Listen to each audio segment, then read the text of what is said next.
It's that time of year again.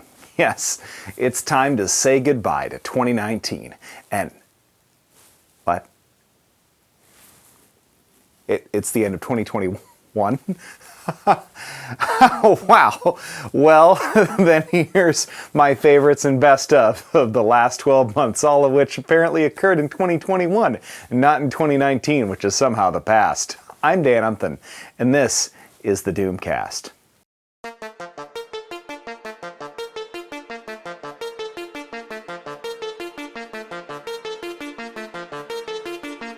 Hey, before we go any further, do me a big favor and hit subscribe and the bell.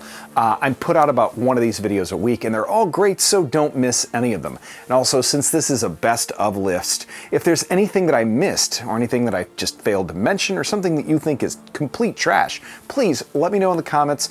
But without any further ado, we're going to start with my top comic picks. So in no particular order, here are my favorite comic books of 2021. What's the Furthest Place from Here? A family of teen punks in a post-apocalyptic wasteland fighting for survival and for security while trying to recover their lost and pregnant friend. Regarding the matter of Oswald's body follows a group of patsies set up to find a patsy to place in a coffin for Patsy Lee Harvey Oswald. One of the most interesting pieces of fiction I have ever read on the Kennedy assassination, period. The many deaths of LAILA STARR. The goddess of death descends to Earth to find the man who would break mortality and end her relevance. She finds herself dying multiple times in a lifetime's-long quest to find Darius Shaw after incarnating as a woman named LAILA STARR. KANG the Conqueror is Kang versus Kang over time and time again. The series is a reworking and retelling or unretelling of the Kang origin over as many incarnations from his own perspective. Rather than trying to untie his origin, it embraces the ambiguity and makes for a really incredible story. The Human Target. Christopher Chance lives to die. Someone tried to kill Lex Luthor and got him, Chance, poisoned instead. Now he has just 10 days left to solve his own murder in this limited series from DC Black Label. Started with 12, he's down 2 issues. Swamp Thing is another book this year from Ram V, and it tells the story of Levi Kamei, the newest avatar of the Green trying to reconcile family legacy and filial duty with his new place as the Swamp Thing. Moon Knight's Mark Spector is back in some of his fan-favorite personas, fighting an army of new enemies with new frenemies, the same old weird bird skull moon god though. The death of Doctor Strange. Doctor Strange is dead and not loving it, solving his own murder and in the process trying to keep the entire world from total magical obliteration. Zounds. Beta Ray Bill comes from writer-artist Daniel Warren Johnson. In this ultra-kinetic series of a fan-favorite character, it drags Bill and Scuttlebutt, Scourge, and Pip the Troll into the center of the universe to retrieve a new weapon from Surtur's own hands. DC vs. Vampires is a consistently fresh and crazy take on a DC universe where vampires are slowly turning the world's villains and heroes to their ranks. Each issue is full of new horrors and surprising reveals, like Batman feeding his whole family laced beverages just to confirm they aren't suckheads. Fully bonkers. Inferno, this Hickman-led series covering the reveal of Moira at the heart of the Krakoan era, blows the doors off of years of build-up and is essential reading for X-Men fans. The Silver Coin. This anthology series follows the path of a single cursed coin through the hands and ages of countless individuals, changing their luck and fortune at a terrible, terrible price. Now for anime.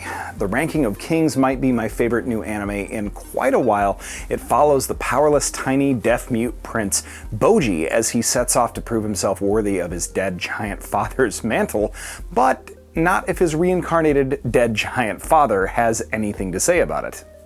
Jujutsu Kaisen is a new shonen series focusing on a group of jujutsu sorcerers, which are exorcists who use their own cursed energy to remove curses from troubling the living. But Yuji Itadori, a kid with immense cursed energy, ate the finger of a living curse named Ryomen Sukuna and is now trying to destroy that curse alongside his friends by finding the rest of that curse's fingers. It's weird, but it's also shaping up to be one of the best new series in years, and I can't wait for the 2nd season.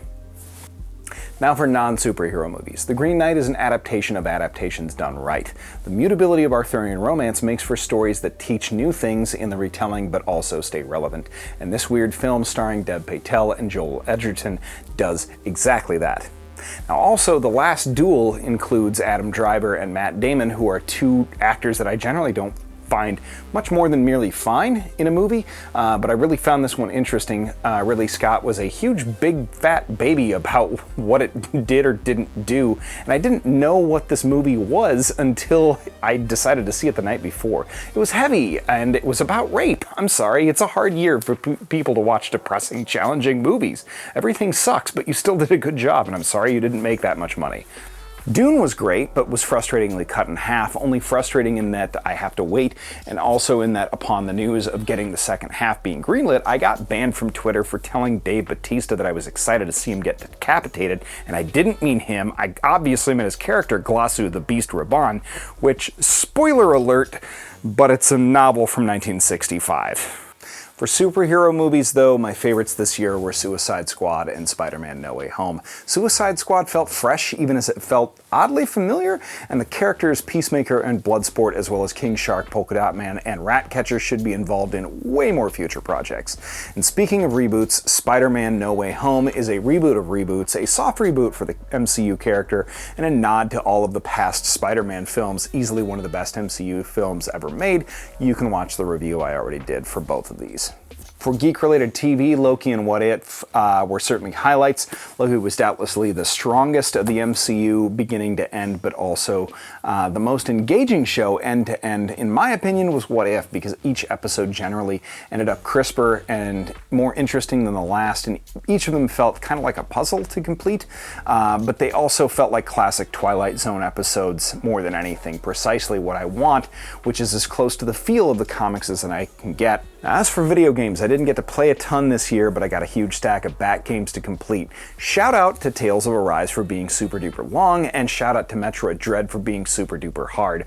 Both were incredibly fun, but I still haven't gotten to play either Returnal, Deathloop, Nier Replicant, or Guardians of the Galaxy, all of which I've heard great things about, but I haven't been able to get my hands on a PS5 either for half of those. So, if I missed anything of major releases this year, any comics, anime, video games, anything like that, if you feel there's something that I should have included or given an honorable mention to, you should absolutely let me know in the comments. Thanks everybody for watching. Have a safe and happy 2022, and be safe this weekend. No reason to really leave your house, probably. You can get drunk right there. Thanks everybody. This has been the Doomcast. We'll see you again in 22.